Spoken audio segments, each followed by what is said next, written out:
Hey guys, Spirit of the Law here. I want to do a follow-up video to my Is the Paladin upgrade worth it, where I looked at how many paladins you would have to make in order to justify its research cost, rather than just sticking with cavaliers. It was a well-received video, and certainly for its time, it was one of my bigger ones. I want to follow it up though because there's a number of people that take pause at one of the assumptions that I made during the video. I want to look at the particular issue in a bit more detail and give their questions its due. So just to be clear, I'm not trying to argue a particular side, it's just important to me to get it right in the end. So I hope this shows there's a point in commenting and that I do read your comments and I do think about them. Okay, so here's a few comments left by people on the original video. I got everything from I don't like it to I have to disagree to one huge fundamental mistake to paladins 3 times better, even up to this video is bogus. Whoa guys, shots fired. Reddit users on the video were even less forgiving, with someone even going as far as to say it's not very mathy. How dare you, sir? Say what you want about me as a person or about my mother, but nobody says I'm not mathy. Okay guys, it's on.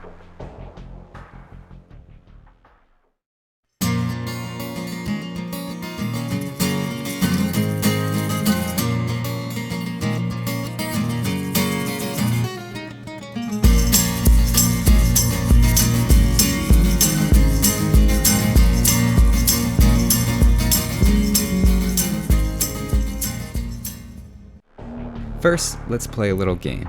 Cavaliers cost 75 gold each, and the Paladin upgrade is 750 gold. So if you're planning to do Paladins instead of Cavaliers, just in the gold it takes to research the Paladin, Team Cavalier can build 10 more Cavaliers. After that, you're both paying the same price for the next unit, so Team Cavalier is always going to be 10 Cavaliers ahead for the same amount of gold spent by both sides. Team Paladin is technically having spent a few hundred more food, but that's okay.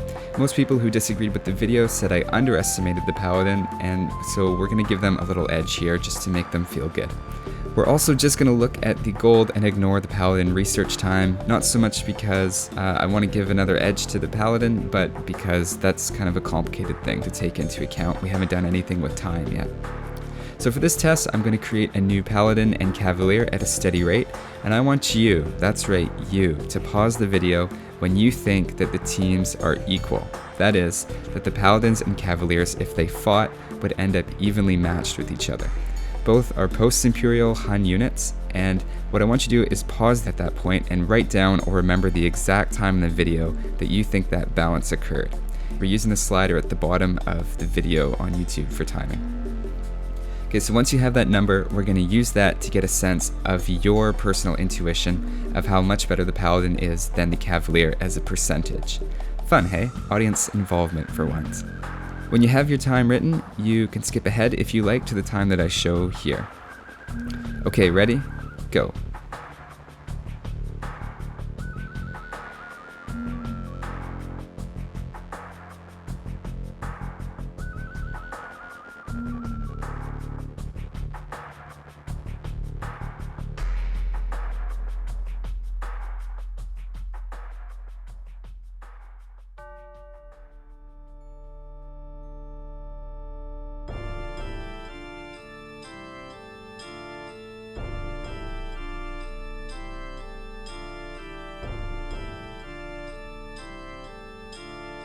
So where I stopped it there, we had 50 Paladins and 60 Cavaliers. So you can try it again there if you didn't understand the instructions and you think you got it now.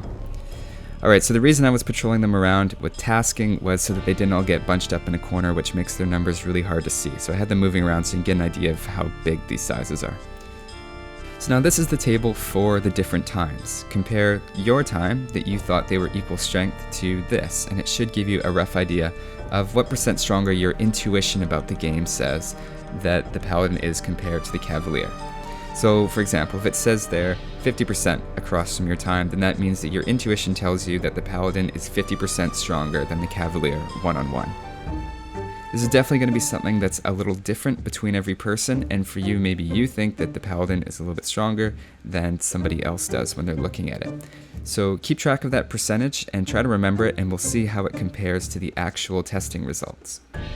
Jumping back, in the previous video I didn't just eyeball it, I actually looked at the stats of the unit to get the percentage, and here again is what I did.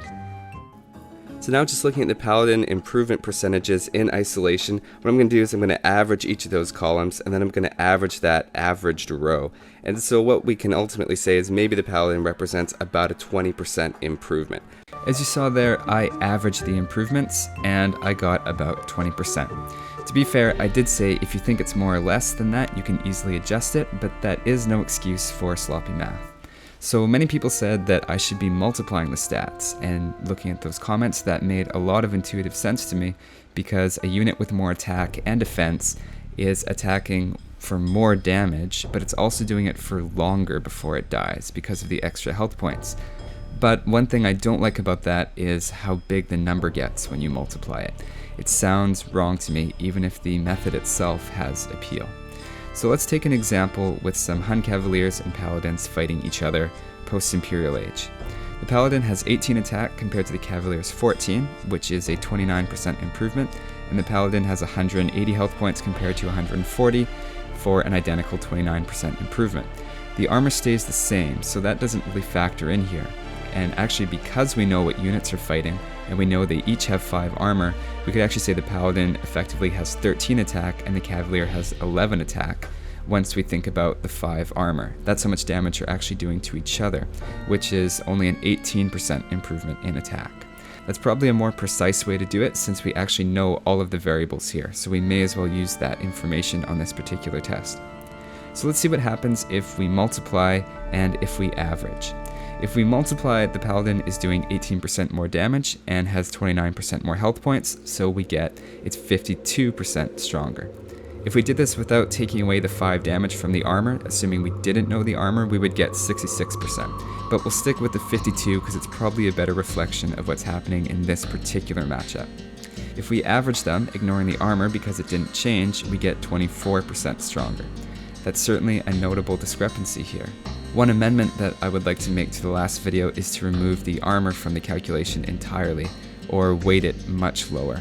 I don't think now it's comparable in effect size to attack and health points, which I think are much more important, especially since many units have an attack bonus against cavalry that makes an extra 1 or 2 armor overvalued in these calculations, in my opinion. Had I done that in the previous video, I would have said a 23% improvement instead of 20, but oh well, too late now. To bring it back to our question we're doing right now, if we use 52%, we get 30 Paladins versus 20 Cavaliers should be a fair fight, meaning that the last Paladin and the last Cavalier should theoretically hit each other and both die at the same time with nobody left. You can pause the video here and read my explanations of where these different numbers are coming from and how to interpret them. So here we have 2 hard AIs squaring off, one with all Cavaliers and one with all Paladins. I mix them together so that they're spending time fighting instead of running around each other. If we want to get an answer that's close to the proper theoretical payoff, then they should all be mixed in there so that they're all busy dealing damage at any one particular time. What we actually see is the Cavaliers win with about 18 out of 30 left over. That's interesting. We very carefully looked at all the variables and multiplied them. This should have been very precise because we were even taking the damage and armor into account. Now granted, not all the Cavaliers are at full health, so it might make the Cavaliers look like they came out more on top than they really did, but is it fair to say that we've overestimated how many Cavaliers the Paladins can take on? I guess they're probably not 52% stronger than a Cavalier. So what if we bring it back quite a bit and we bring it to 40%? That would mean that 35 Cavaliers and 25 Paladins should be evenly matched. Again, we're overestimating the strength of the Paladin still, by a lot. Okay, now let's redo it again and we'll make it 33%. This is significantly less than what we get by multiplying it now. So that would mean 40 Cavaliers and 30 Paladins should be evenly matched. So we add another 5 of each, and we are still overestimating the Paladins. It's not even in the right ballpark yet. Okay, let's just bring it down to a nice 30, and so we get 43 against 33, and we're still not quite there. Remember, it's not as one-sided as it looks, because some of the Cavaliers are damaged, but we're still not there yet. Okay, now let's bring it down. Assume Paladins are 28% stronger than Cavaliers, in which case we would expect an even matchup at 46 versus 36, and we're still not there yet, but we are definitely getting closer. Alright, let's use 25%. We can tell we're getting closer, and we're inching our way there, but we're still overestimating the Paladin. Okay, now let's use 20%, what I originally said in the previous video. It's 60 versus 50, and it's clearly a bit of an underestimate as the Paladins end up winning. So let's try to nail a bit more precise value here. If we use 23%, we should have a very slight Paladin edge at 44 Paladins against 54 Cavaliers. In doing the test, this does seem to be about equal. This is really the result we would expect if we were assuming that the Paladin was 23% stronger. So how did your intuition compare with what we see in practice? Remember, I was asking you for when you thought they would be evenly matched. The winning time from our opening game can now be revealed. I'm not saying this is exactly right, and there's going to be some random factors all over the place that's going to influence this, but it's definitely within a few percentages by the measure that we're using. If you stopped the video earlier than that point, I am sorry to be the one to tell you this, but you have been overestimating Paladins. These things I've been seeing about 40%, 60%, 70%, up to 300%, just not true, guys. There's no other way to put it. Here's the funny part though. I said 20% in the last video, but my conclusion was 40 Cavaliers and then get the upgrade. What that says, if we convert it back to gold, is that if you're planning to spend 3,750 gold in total on your knight line, then it's worth it to get the Paladin upgrade. So as it turns out, I missed a bracket, and my graph gives me the value that I would have gotten if I'd used 25% instead of 20. That's probably part of the reason that the number sounded very reasonable to me, and so I figured 20% was right. Turns out that 20% is probably a little bit low, but my conclusion was correct because of a drop bracket. Go figure, hey? That's my bad on the 25%, and so basically when I said 20%, the answer I gave you actually assumed 25. Coincidentally, after testing it out, it's probably actually in the middle at about 23%. Can you ever forgive me? Since no commenter actually pointed out the graphing mistake though, I can't give anyone a gold star for that one. Sorry guys. Right, so why is the 52% not working out? Multiplying sounds so good and it makes a lot of sense. Why don't we look at a different situation and get some easier numbers to work with, and we'll watch what's happening in more detail. Here I have a red super champion, and their upgrade cost is the same as 3 regular champion costs. That means that Team Champion, that's making just regular champions, can make 4 of them for the same cost as Team Super Champion to upgrade and then to build one. Let's look at these super champions and try to figure out how much better they are. So they inflict double the damage to the other champions who have a melee armor of 1, so now they do 24 damage instead of 12. They also have double the health points, so theoretically our super champions can dish out double damage for twice as long. How much better would you say they are? Well, multiply them to get 4 times better, obviously, right? That's the thinking that people are having when they're saying we should multiply these stats. Since we can research and build one super champion for the cost of 4, and he's 4 times stronger than a champion, we'll assume, then this should have paid off already, and any more super champions we're making are just icing on the cake. The payoff number, if you plan to make champions, is you should be upgrading to the super champions if you're going to make 4 champions or more. Again, assuming that the super champion is 4 times better here. So let's try him against 4 champions and see how he does. And you know what? He just about wins against 4 of them. If he got that last attack in first, he would have survived. So we do it again, and this time it works out that he survives. I bet if you did that a bunch of times, it would be about 50% too. He's like exactly as good as 4 of them. Multiplying stats for the win, guys. This is it. But hang on, how often do you fight units one at a time in a row like that? Units just aren't that gentlemanly. If Team Super Champion spent those resources to upgrade his champion, then the other guys who didn't get the upgrade would have 4 units when Team Super Champion has 1. So assuming we do this fairly and they each get to spend equal resources and attack each other at the same time, let's see what happens. The research is supposed to be paying off already and the team should be evenly stacked. We just saw that, he just killed 4 of them, right? So they should still do equally well. So was it the same result if he fights all 4 at once? Not at all, he only takes one of them down. Theoretically, he's 4 times better, but it doesn't work out that way when he faces all 4 at once. If you really think about it for a second though, the 4 champions are dealing 48 damage to him at the start, and he's dealing 24 back. Seems like they're twice as good as him now.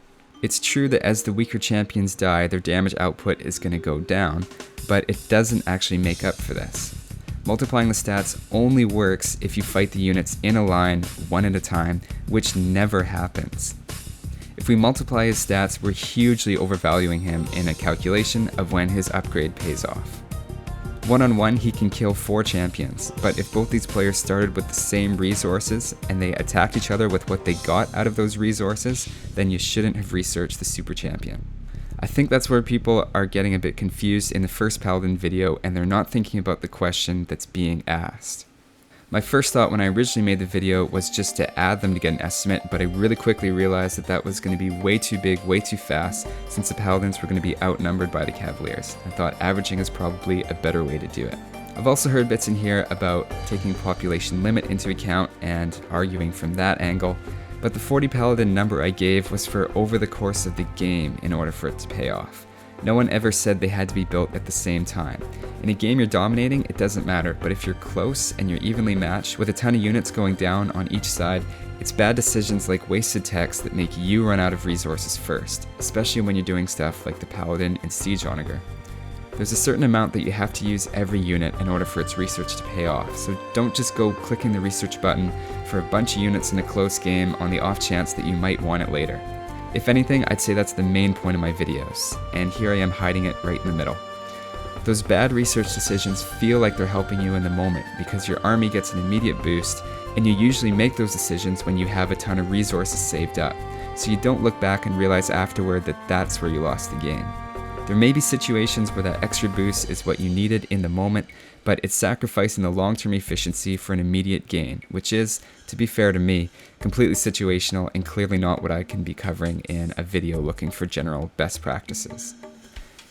So to bring it back, if multiplying is wrong, then what's the alternative? Theoretically, you might want to do this with any unit in the game, and now we know if we multiply the stats, we're not going to be able to accurately estimate when would that pay off. So is there some way that works better? Well, how about we try to average the stats and see what that gives us for our champion scenario as well. The armor stayed the same and we made his attack and health points go up 100%. So that means we should average those to get 100%, and so he's 100% better, or twice as good. Again, like I said, we're not going to include the 0% for the armor because I don't think armor is on the same level as attack and health points. It also tends to change less compared to the other things. So that means 2 super champions should be about equally matched with 4 regular ones. And that seems a bit closer when we do it in reality, depending on how the weaker units target them, although it's still an underestimate for sure. Remember, the multiplying told us that one should be able to take out 4 champions, and there were 3 left. At least in this one, we're left with 1 super champion of half health or less every time. There's a lot of little random effects happening here too, and averaging the stats does seem to be consistently a little bit conservative. It's a little more than 200, so maybe 250%, I don't know. One thing I'm sure is that it's not 400. So why is this? Well, let's look at what's happening at the micro level and go back to our Cavaliers and Paladins. There's a number of effects that are happening which I want to point out. The first effect I want to talk about is something that I want to call overkill. So let's look at how the damage from the Paladin is being done right at the end to the Cavalier. The last hit happened when the Cavalier had 10 health points. It's overkilling the Cavalier by 3 damage at the end. That damage didn't go anywhere, it was just extra and it didn't do anything. That's wasted damage output. Now watch how the second Cavalier attacks the Paladin. His last hit is when the Paladin is on 4 health points. Since the Cavalier attacks with 11 attack, that's 7 wasted attack damage on the final blow.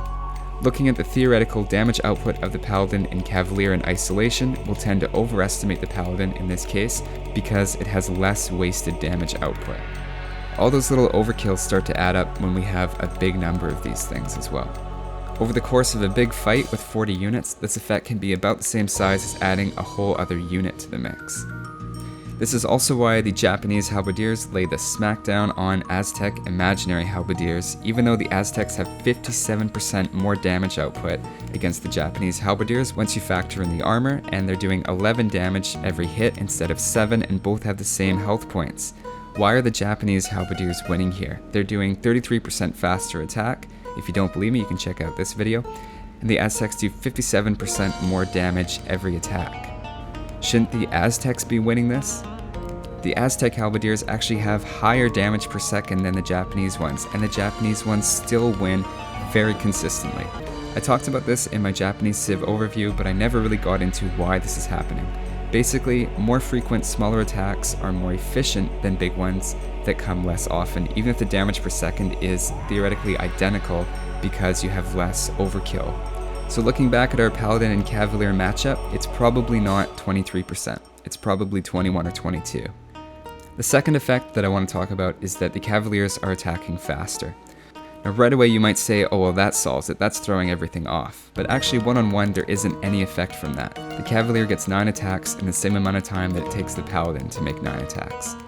Theoretically, when we had the big scrum of units, there may have been a few extra attacks coming from this though, and that could lead to the Cavaliers doing better than theoretically we might think that they will if we didn't know about that effect. The third thing I want to talk about is the reorientation time. It takes a moment for a unit to reorient itself to a new target after it kills one, and that means that the side that has fewer units is always at a disadvantage because the faster it kills units, the more often it has to find a new one. That's inefficiency that adds up. The fourth effect is this ganging up bonus that happens. So imagine we have a super Paladin this time, and like the champions, he has double the attack and health points of the Cavaliers. If he fights 4 in a row, they're evenly matched. Looking at the math theoretically, it should end up exactly what we see, and they should be pretty much evenly matched, so it should be a toss-up between whether the Cavalier or the Paladin dies, depending on a little bit of luck of whose attack got calculated first. If all 4 fight together though, every time the Paladin attacks once, he gets out 200 damage, and every time the other Cavaliers attack, they put out 400 damage. The Paladin should theoretically die when the first Cavalier does. So even though it makes sense that he's 4 times stronger than any one Paladin, it doesn't work that way if you're creating him at the cost of a potentially greater number. I've tried to explain this idea a couple different ways now, so I'm hoping that it makes sense. Okay, to bring it all back now, I concluded in the previous video that 50 Cavaliers and 40 Paladins are about equally matched, making an error in saying that 20% was the percentage that led to that conclusion, where it should have been 25%. Looking at Cavaliers and Paladins against each other, it looks like it's about that much. Looking at the return in isolation and assuming you have population room, it's pretty clear to me that if you have anything less than 40 Cavaliers, it's a waste to buy the Paladin upgrade. If you have 50 or more Cavaliers, then you're overdue for the upgrade, and anything in between, it's probably a judgment call and doesn't really affect things either way. I also hope I've put this multiplying stats thing to rest. Multiplying makes a lot of sense, but it gives us way too large of a number because in actual practice there's a lot of inefficiency and way more going on than that's taken into account. My method of averaging may not have seemed correct or provide the best explanation of what's going on, and I can see why it might feel like an error, but it gave the correct answer to the question being asked. I want to do another video to follow this up at some point again, where I compare the relative efficiency of Paladins and Cavaliers not to each other, but when fighting a bunch of other units. Are Paladins 25% more effective against skirmishers? I would think it would be even less than that, because Paladins and Cavaliers can both completely dominate skirmishers. What about against pikes? Again, maybe they're both incredibly ineffective against pikes and the actual difference isn't that big. Or maybe the Paladins cross a really important threshold and they are way better than Cavaliers against pikes. And what about champions or scorpions or a bunch of other units that you might actually encounter? Because we have to admit, it's a little weird to have Paladins and Cavaliers going head to head. How often do they actually do that? The reason I've been looking at them against each other for most of this video, and the reason I think a lot of other people have been talking about that in the comments, is because it's really the easiest way to get a general idea of what's kind of the average. Perhaps the upgrade pays quickly against some units and not against others, and it would be kind of cool to know what are those units. I don't really have time to look at this currently, but it would be the next logical step in this epic continuing saga of the Paladin. Okay, so that's all for this one. I hope I set a few things straight here, and maybe you see a whole new set of mistakes in this one. I certainly hope so, as this is much easier than coming up with new ideas to test from scratch, and I'm happy to revisit the issue again if this hasn't done it for you. I really don't mind revisiting videos, and maybe it shows you that I make mistakes too, and hopefully you don't think less of me for that, but appreciate the difficulty in doing what I'm trying to do. By the way, I have no idea what the psychological thing is that you speak of. There is only math. Also, just to reiterate, I'm not trying to call people out for criticizing the videos, and I appreciate when people give alternatives to the ideas that I present, as long as that's done in a way that promotes conversation instead of shutting it down. The atmosphere of the comment section is very important to me, and I think a good vibe encourages people to comment who might not normally want to put their ideas out there. And I do realize that 99.9% of the time, this isn't a problem though, so we'll just leave it at that. Thanks for watching, guys. Take it easy, and I will see you next time.